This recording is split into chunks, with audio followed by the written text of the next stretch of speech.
The telegram arrived on the worst evening of Eleanor Voss's life. Not because of what it said, but because of where she was standing when it arrived. The dining room of the Voss family estate glowed with golden chandelier light and polished silverware. Crystal glasses sparkled beside untouched wine. Expensive portraits stared down from the walls like silent judges, and at the far end of the table, Eleanor sat perfectly still while her younger sister destroyed her piece by piece. "Honestly," Vivian said with a soft laugh, "at this point I think Father should simply accept that Eleanor isn't meant for marriage." The room fell quiet. Not shocked, just uncomfortable, like everyone had heard this conversation before. Eleanor lowered her fork slowly onto her plate. Roast beef suddenly tasted like ash in her mouth. Her mother sighed into her napkin. Her father stared down at his food with the exhausted expression of a man who preferred silence over conflict. Vivian smiled faintly, beautiful and cruel in the effortless way only certain women could be. "I'm serious," she continued. "She's 27 years old. Every decent proposal vanished years ago. Maybe it's time we stop pretending." Eleanor felt heat rising behind her eyes. Not sadness, humiliation. The kind that settled deep into the bones after years of hearing the same thing dressed in different words. Too large, too plain, too serious, too much. The servants pretended not to listen while carrying dishes in and out of the room. That somehow made it worse. "Vivian," their mother whispered weakly. "What?" Vivian leaned back in her chair. "Am I lying?" No one answered. Because the truth was crueler than lies. Eleanor had spent her entire life being tolerated instead of loved. Men danced with her sister at parties, while Eleanor stood beside punch bowls pretending not to notice. Women complimented her embroidery because there was nothing else to compliment. Relatives spoke about her like a household problem no one knew how to solve. And after enough years, even Eleanor herself had started believing them. Vivian dabbed at her lips elegantly. "I just think it's selfish to keep hoping. Not every woman gets a happy ending." Something inside Eleanor finally cracked. Not loudly, not dramatically, just a quiet snapping sound deep in her chest. She placed her napkin beside her untouched plate and stood. The chair scraped sharply against the hardwood floor. Every eye turned toward her. For once, Eleanor did not look away.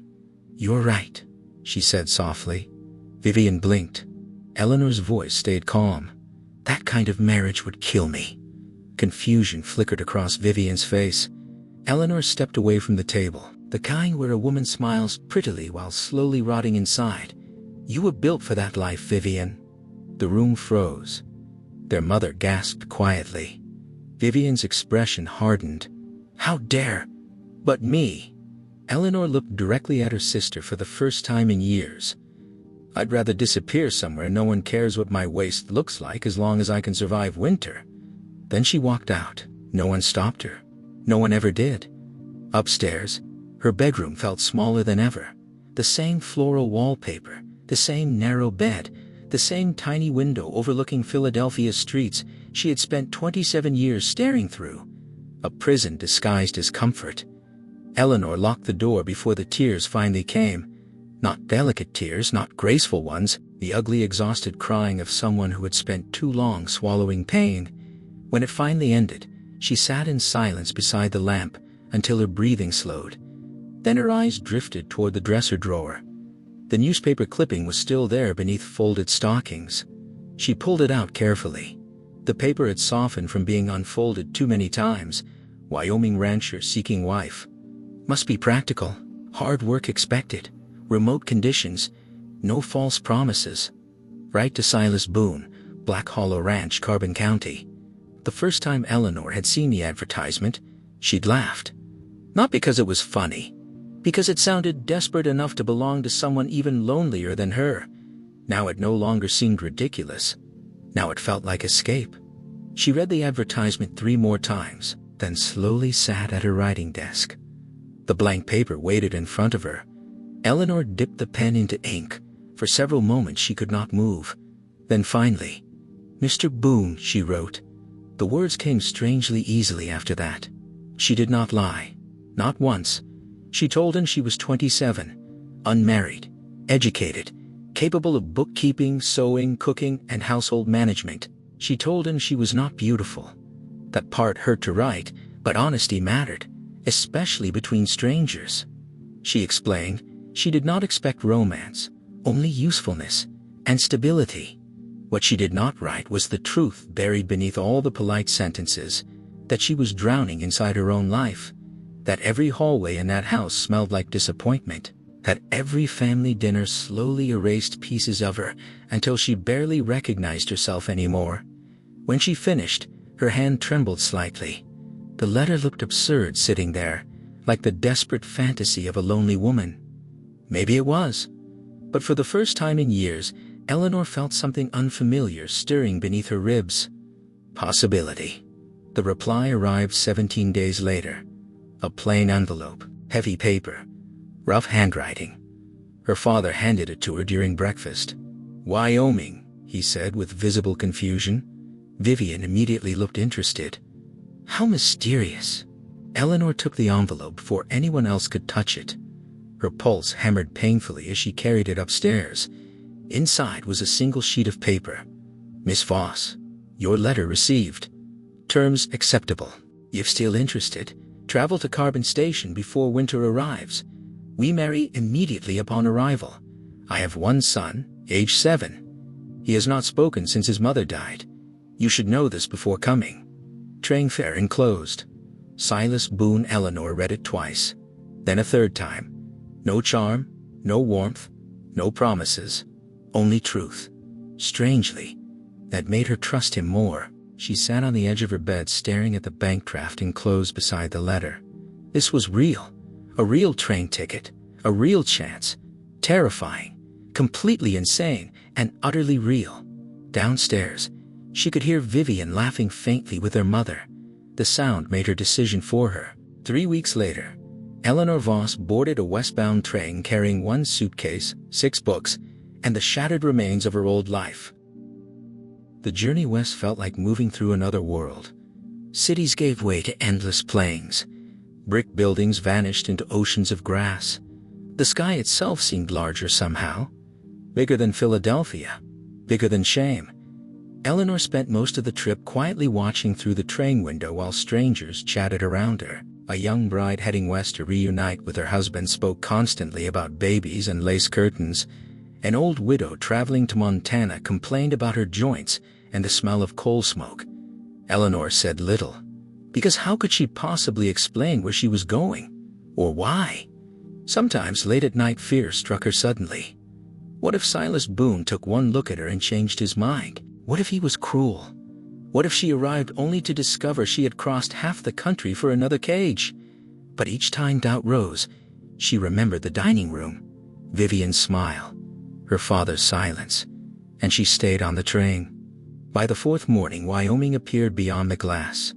Wild, endless, beautiful in a lonely, brutal way. The train finally slowed beside a tiny wooden platform surrounded by open prairie and distant mountains. Carbon Station. Eleanor's stomach twisted painfully. She stepped off the train into freezing wind. The cold struck instantly, sharp enough to steal breath from her lungs.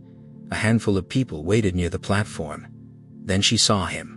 Silas Boone stood apart from everyone else. Tall, broad-shouldered, dark coat moving in the wind, a face carved from exhaustion and hard winters. He looked less like a rancher and more like a man the mountains themselves had built. For one terrible second, Eleanor could not move, because he was looking directly at her, not through her, at her.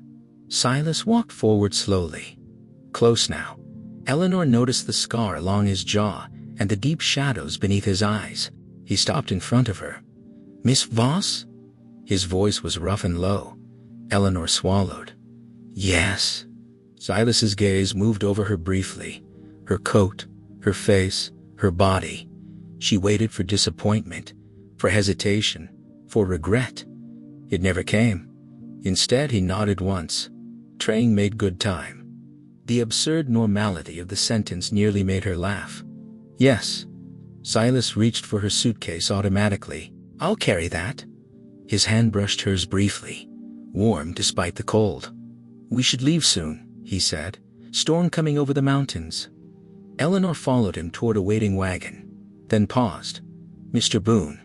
Silas looked back. "If you've changed your mind," she said carefully, "I'd rather know now." For a moment, wind moved silently between them. Then Silas answered, "I don't say things I don't mean." Something deep inside her loosened slightly. They rode into town beneath darkening skies. The church waited near the edge of carbon like something forgotten by time itself, small, white, lonely. The preacher barely asked questions. Perhaps mail-order marriages were common enough here that nobody bothered pretending otherwise anymore. The ceremony lasted less than 10 minutes. Eleanor barely heard most of it. She only truly focused when the preacher finally said, "You may kiss the bride." Silas hesitated, then leaned down carefully. The kiss was brief, gentle, not romantic, but strangely respectful. When he pulled back, his expression remained unreadable. "Mrs. Boone," he said quietly. The name felt unreal, like belonging to another woman entirely. Outside, snow had begun falling lightly across the prairie. Silas helped her into the wagon once more. "Black Hollow's another 2 hours," he said. Eleanor nodded silently. The ranch appeared near sunset. Dark hills surrounded it on 3 sides like giant shadows. The main house stood weathered against the wind beside barns and fencing worn by years of hard winters. It looked lonely enough to break a person, but somehow it also looked honest. The front door opened before the wagon fully stopped. A small boy stepped outside. Thin, dark-haired, silent. His solemn eyes fixed instantly on Eleanor.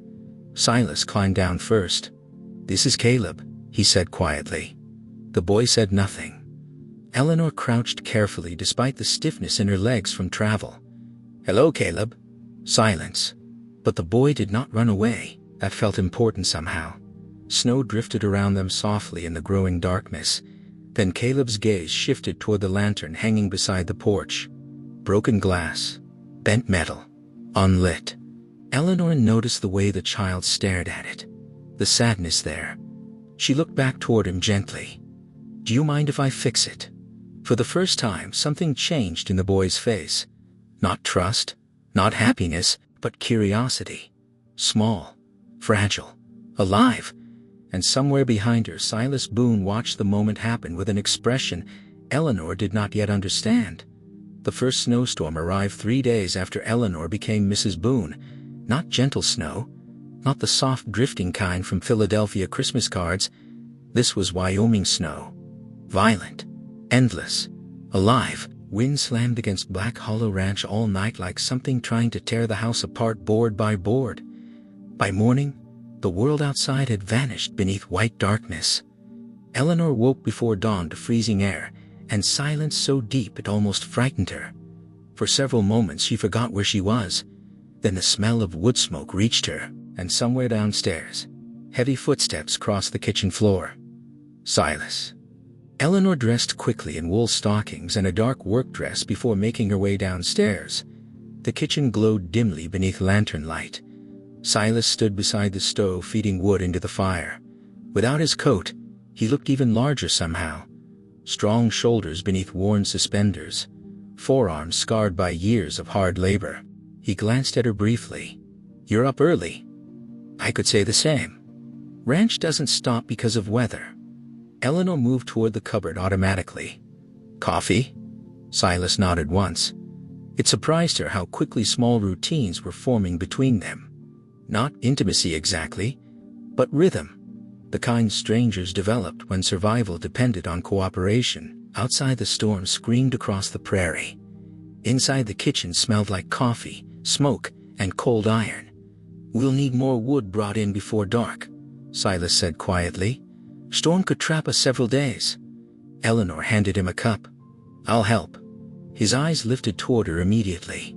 "No?" The answer came too quickly, too firmly. Eleanor raised an eyebrow. "I'm capable of carrying wood." "Didn't say you weren't." "Then what exactly are you saying?" Silas looked away toward the fire. "That weather out there kills people. And this house doesn't run itself." Silence stretched between them. Finally, Silas exhaled through his nose. "You're stubborn." "So I've been told." Something faint moved across his expression, almost amusement, almost. Then the front door burst open. Freezing wind exploded through the kitchen as 3 ranch hands stumbled inside carrying snow across the floorboards. Tom, Dutch, and a younger cowboy Eleanor had not met yet. All 3 looked half frozen. "North fence disappeared under snow," Dutch announced while stomping ice from his boots. "Can't see a damn thing past the ridge."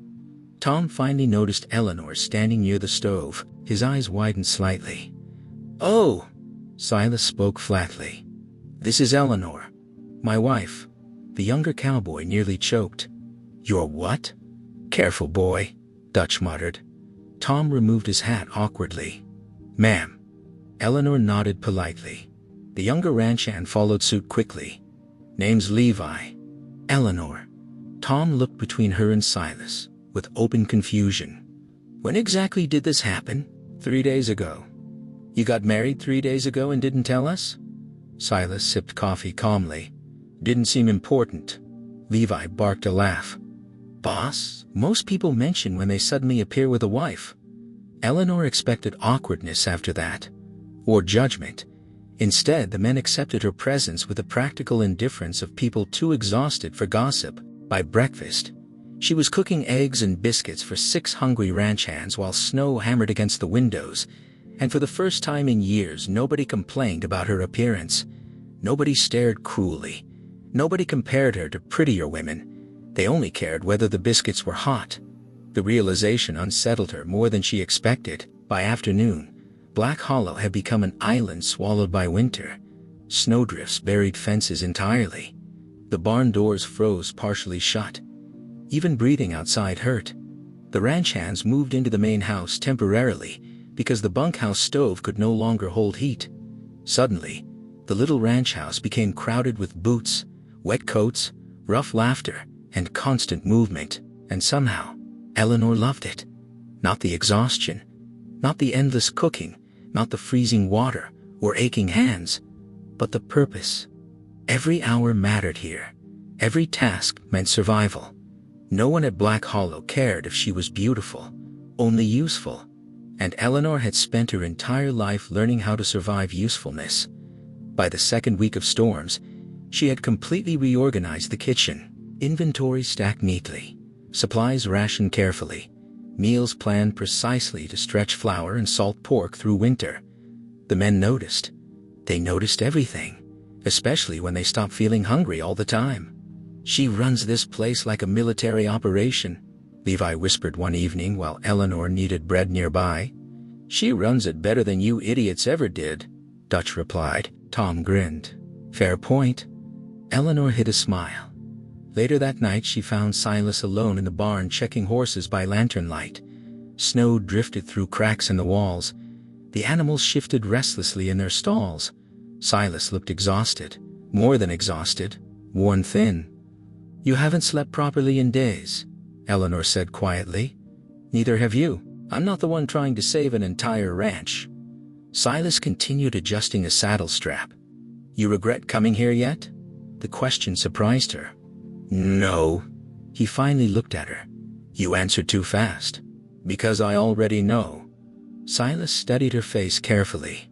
"You say that now. Wait until February. I survived 27 years with my family, Mr. Boone." "Silas," Eleanor blinked slightly. "What?" "If we're married, you should probably stop calling me Mr. Boone." The words shouldn't have mattered, but they did. "Silas," she repeated softly. Something shifted in the cold barn air. Dangerous, quiet, human. Then suddenly, a loud crash echoed outside. Both turned instantly. Voices followed, angry ones. Silas grabbed the lantern. By the time they reached the yard, Tom and Levi were shoving each other beside the supply shed. "What the hell is going on?" Silas barked. "She called me a liar," Tom snapped. "Because you are one," Levi shot back. "Half the feed barrels are missing and suddenly you don't know anything?" "I said I counted wrong." "You always count wrong when whiskey's involved." Tom lunged forward. Silas stepped between them instantly. "Enough." Neither moved. The storm howled around them violently. Levi pointed toward the nearly empty supply crates.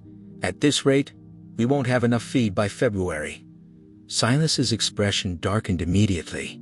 He turned toward Tom slowly. You sold supplies? Tom looked away. Silence answered everything. Eleanor felt cold settle heavily into her stomach. Silas's voice became dangerously quiet. How much? Just a few barrels. How much? Tom swallowed hard. 6. Levi cursed under his breath. Silas closed his eyes briefly like someone fighting the urge to kill.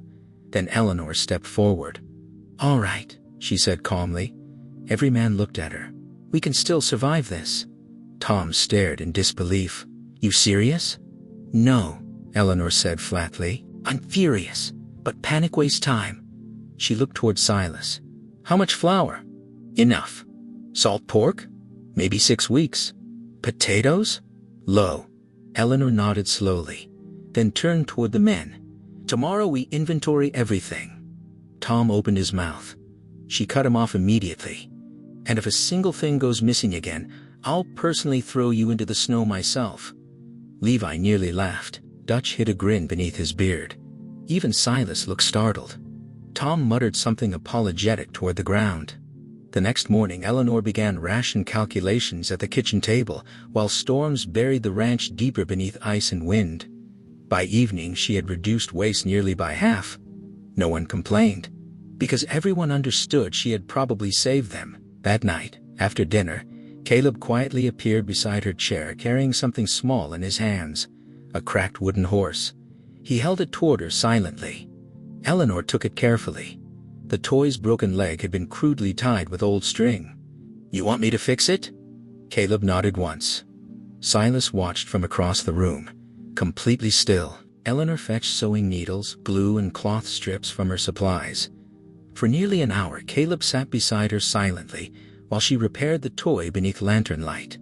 The room around them faded into soft conversation and firelight. And slowly, very slowly, Caleb leaned closer, watching carefully, trusting.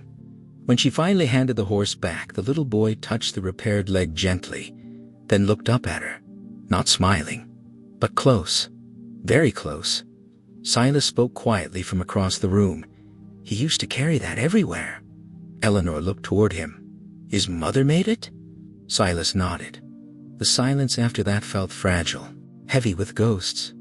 Later that night, Eleanor found Silas outside alone beneath the porch roof staring into the storm. Snow moved endlessly through darkness. You should come inside, she said softly. Silas didn't move. Sarah loved snow. Eleanor stayed quiet. She'd stand outside during storms because she said the world felt clean afterward. His jaw tightened slightly. I used to think she belonged here. You loved her. Yeah. The word sounded painful. I wasn't enough to make her happy. Eleanor stepped beside him carefully. Sometimes loneliness follows people no matter where they live. Silas looked toward her slowly. And what follows you? The question caught her off guard. For several moments she could not answer. Then finally, nothing, she whispered. Not anymore. The wind moved between them softly. Then somewhere behind them a small voice spoke. Horse. Both turned instantly. Caleb stood in the doorway clutching the repaired wooden horse against his chest. Silas froze completely. The boy looked toward Eleanor. Horse fixed. 2 words. Small, fragile, but real. Silas stared at his son like the world had just stopped turning. Eleanor felt tears burn suddenly behind her eyes. Caleb shifted uncertainly beneath the attention. Then Silas dropped to one knee in the snow, very slowly, very carefully, like approaching something sacred. That's right, he whispered hoarsely. Horse fixed. Caleb nodded once, then looked toward Eleanor again, and for the first time since arriving at Black Hollow Ranch he smiled. By January, Black Hollow Ranch no longer felt like a place strangers merely survived together. It felt like a family pretending not to admit it. The storm still came without mercy. The cold still bit through walls and clothing and bone, but warmth had begun growing inside the house itself. Not from the fire, from people. Caleb now followed Eleanor everywhere like a silent shadow. Into the kitchen while she baked bread, into the barn while she checked supplies, even onto the porch during snowstorms where he stood wrapped in oversized scarves, watching the world with solemn, curious eyes, and slowly, word by word, the boy returned to life. Not quickly, never quickly, but enough. Hungry, cold, snow deeper, tiny sentences, tiny miracles. Each one struck Silas like something both wonderful and painful, because every new word reminded him how much had been lost before Eleanor arrived. One evening, Eleanor found him standing alone outside the barn after dark. Snowflakes drifted lazily through lantern light. "You're doing it again," she said softly. Silas glanced toward her. "Doing what?" "Thinking yourself into misery." A tired breath escaped him. "Didn't realize it was visible." "It's visible from across Wyoming." That earned the faintest hint of a smile. Eleanor stepped closer beneath the porch roof. "What happened?" Silas leaned against the wooden post slowly. "Bank letter came today." Immediately, Eleanor's stomach tightened. "How bad?" "They want payment sooner." "Sooner than October?" Silas nodded once. "March." "What?" "Apparently cattle prices dropping means they're nervous about ranch loans." Eleanor's mind immediately started calculating numbers. Feed costs, supply debt, winter losses. The ranch barely had enough to survive spring, let alone repay $12,000 early. "That's impossible," she whispered. "Crow knows it." The words settled heavily between them, because now they both understood. This was not coincidence. Warren Crow was tightening the rope slowly, patiently, the way men strangled ranches without ever touching a gun. Eleanor looked out toward the frozen darkness beyond Black Hollow. "We'll find another way." Silas laughed once. Not humor. Exhaustion. "You still believe that?" "Yes." "You shouldn't." She turned sharply toward him. "Don't start that again." "What?" That defeated look. Silas pushed away from the post abruptly. "You think I don't see what's happening? We're drowning, Eleanor." "No, we're cornered." "Same thing." "No," she snapped. "Cornered animals still fight." Silas stared at her. Something tense flickered across his face, then suddenly, "So what happens when fighting isn't enough?" The question came rougher than intended. Angrier. Eleanor stepped closer without fear. "Then we fight harder." Silas looked at her like he could not understand how someone so soft-looking could contain so much iron. And truthfully, neither could she. But Black Hollow had changed her, or maybe it had revealed the parts hidden beneath years of shame. Inside the house, Caleb laughed suddenly at something Dutch said. A real laugh, small but unmistakable. Silas closed his eyes briefly. "I forgot what that sounded like." Eleanor's anger softened instantly. "He's healing." "So are you." Silas looked down at her slowly, dangerously slowly. Snow moved silently around them, then his rough hand lifted carefully to her face. Not rushed, not uncertain, just honest. When he kissed her this time, it was nothing like before.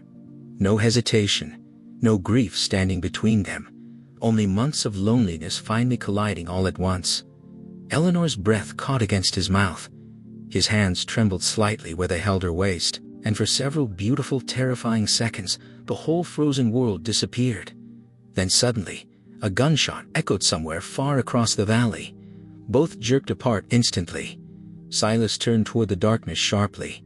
Another shot followed, closer this time. Dutch burst out the front door. "Boss!"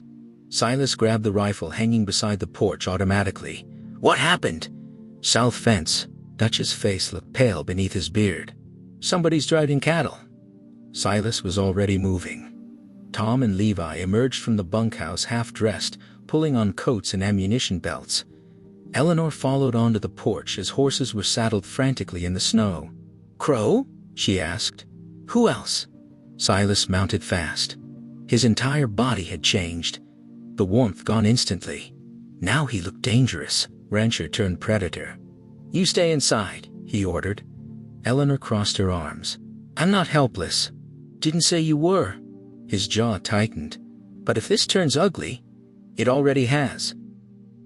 For one moment their eyes locked. Then Silas rode into the storm with the others, disappearing into darkness and snow. The waiting nearly destroyed her. Hours crawled past. The wind screamed endlessly outside while Eleanor paced the kitchen, unable to breathe properly. Caleb sat silently near the stove, clutching his wooden horse. Every few minutes he looked toward the door, waiting too. Finally, hoofbeats. The ranch hands returned near dawn. One horse riderless. Eleanor's blood turned cold instantly. Then she saw Silas helping Levi down carefully. The young cowboy's face was covered in blood. "What happened?" "Ambush." Dutch spat furiously. "Bastards were waiting for us." Eleanor immediately moved into action. Kitchen. Now. Levi's shoulder had been grazed by a bullet. Painful but survivable. Still, the amount of blood made Caleb pale with fear. Eleanor cleaned the wound while Silas stood nearby, rigid with fury. "Did you see them?" she asked quietly. Silas nodded once. 3 men. Crows? Didn't wear markings. His voice darkened. "Didn't need to." Tom slammed a fist against the table. "They stole almost 20 head." Silence filled the kitchen. 20 cattle. The loss hit like a death sentence. Eleanor finished wrapping Levi's shoulder carefully, then looked toward Silas.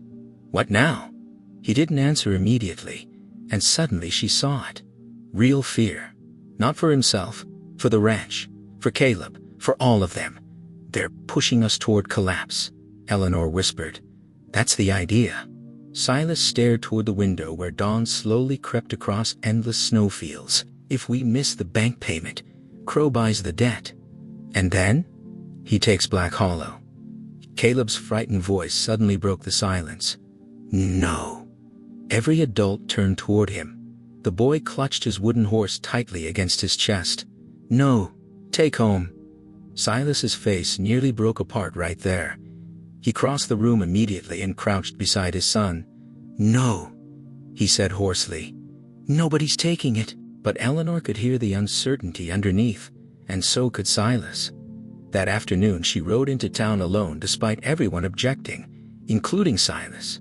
Especially Silas. "You can't go by yourself. Watch me. Eleanor, if Crow's attacking financially, then I need information." Silas grabbed her arm before she mounted. His eyes looked exhausted. "And if something happens to you?" The question stopped her, not because of the words, because of how terrified he sounded saying them. Eleanor softened slightly. "I'll come back." Silas's hand loosened slowly. "You promise?" The vulnerability in his voice almost hurt to hear. "Yes." For a moment neither moved. Then Eleanor leaned down and kissed him quickly beneath the falling snow. "When I come back," she whispered, "you're going to stop looking at me like goodbye already happened." And then she rode toward town. Sweetwater looked uglier in winter, more desperate. Men gathered outside saloons with hollow eyes and empty pockets. Storefronts creaked beneath snow-covered roofs. Everyone looked hungry for something. Money. Luck. Mercy. At the general store, Eleanor finally met Martha Hale, a broad-shouldered older woman with weathered hands and eyes sharp enough to skin lies alive. "You're the Boone woman." Eleanor blinked.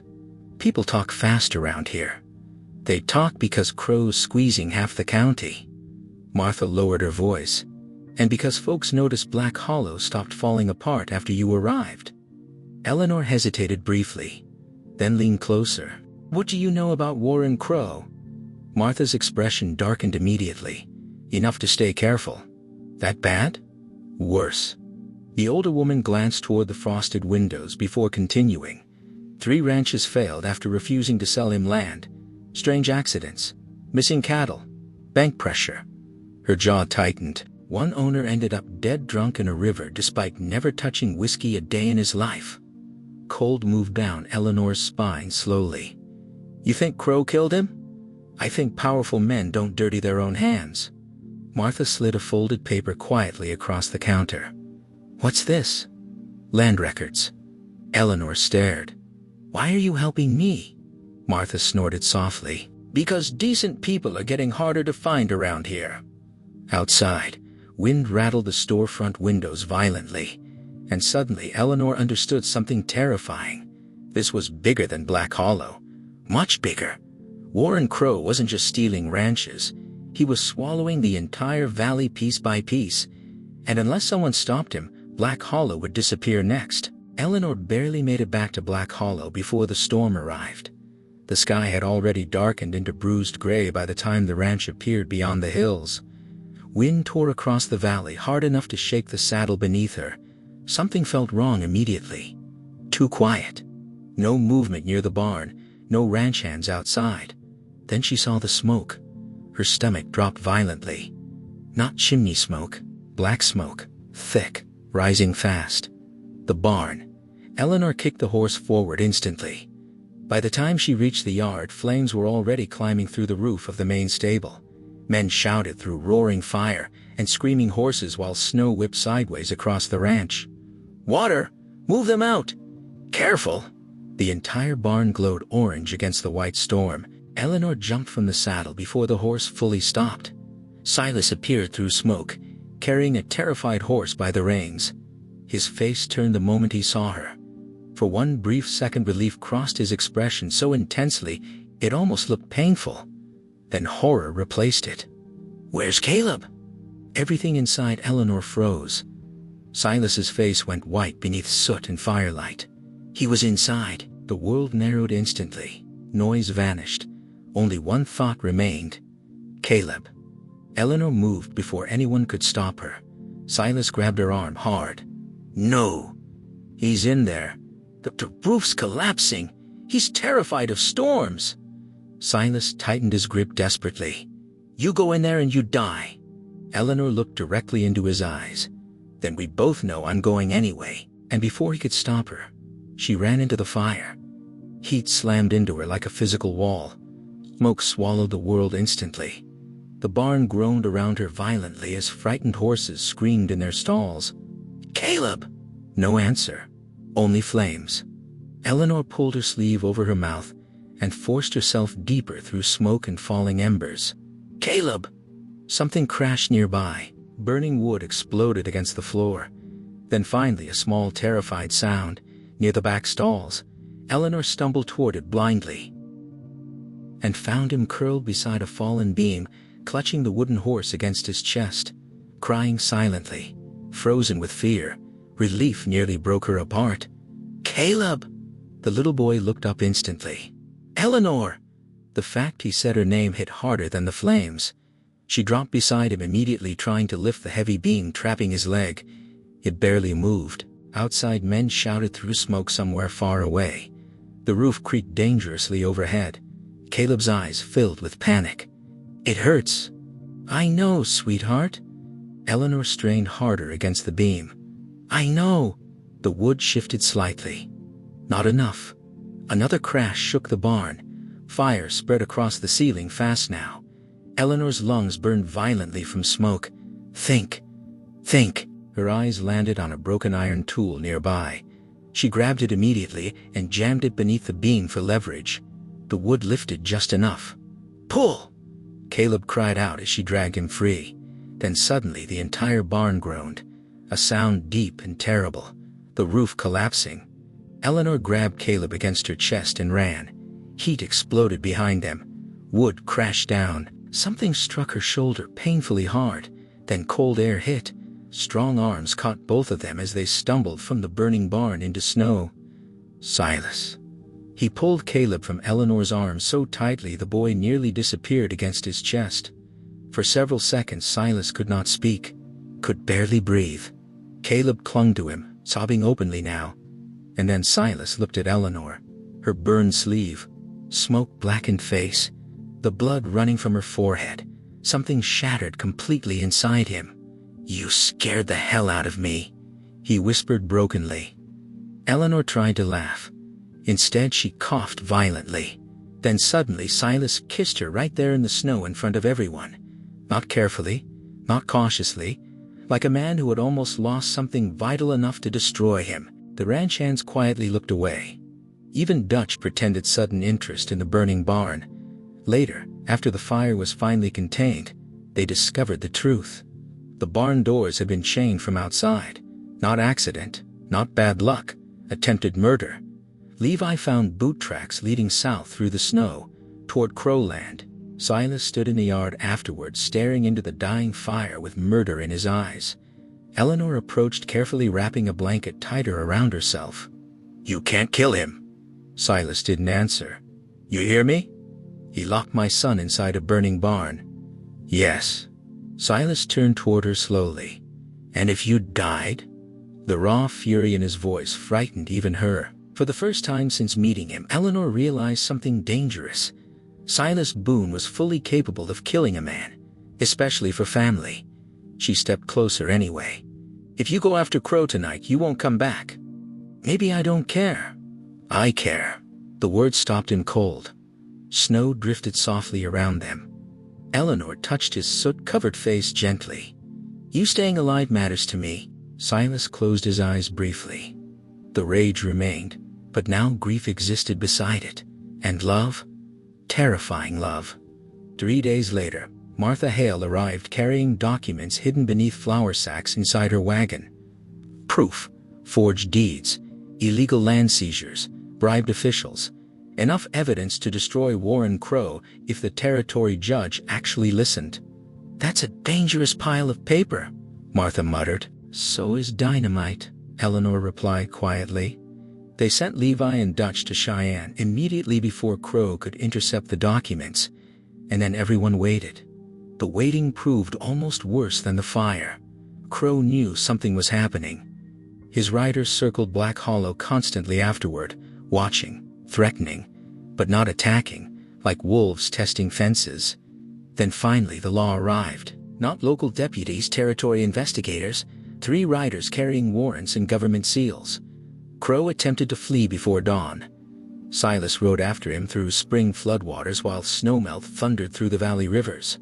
Eleanor watched from the porch with Caleb clutching her hand tightly. Hours passed. Then one horse returned. Silas's. Alone at first through the rain, then they saw him riding slowly behind it. Exhausted. Soaked. Alive. Eleanor ran toward him before he fully dismounted. "What happened?" Silas looked at her for a long moment.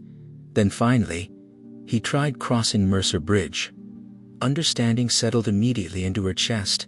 The river. Spring floodwaters. No one survived that current. Silas removed his hat slowly.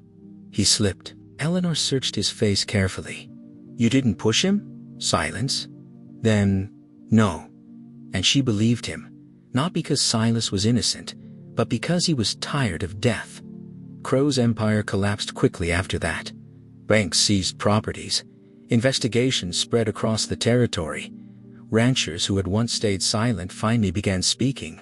Black Hollow survived by inches. Only inches, but it survived, and slowly life returned. Summer spread green across the valley once more. The rebuilt barn smelled of fresh timber. Horses filled the corrals again. Laughter returned to the ranch house. Real laughter. One warm evening, Eleanor stood beside the porch, watching sunset burn gold across endless Wyoming hills. Behind her, Caleb chased Levi through the yard, laughing loudly enough to echo. Fully alive now, fully healed. Strong arms wrapped gently around her waist. Silas. He rested his chin against her shoulder quietly. "For a while," he murmured, "I thought this land buried everything good." Eleanor leaned back against him softly. "And now?" Silas turned her carefully toward him. "Now, I think it gave me back my life." The sunset glowed across his face. Older now, softer somehow. Still rough around the edges. Still beautifully real. Eleanor smiled faintly. "You know," she said, "Vivian once told me nobody would ever truly choose me." Silas frowned slightly. "It sounds stupid." Eleanor laughed. A real laugh. Warm and free. Then Silas touched her face with rough, careful fingers. "Eleanor Boone," he said quietly, "I would choose you in every lifetime God ever made." And standing there beneath the endless Wyoming sky with Caleb laughing nearby, and Silas's hand holding hers, Eleanor finally understood something she had waited her entire life to feel. She was no longer the woman nobody wanted. She was the woman who stayed. And because she stayed, everything survived.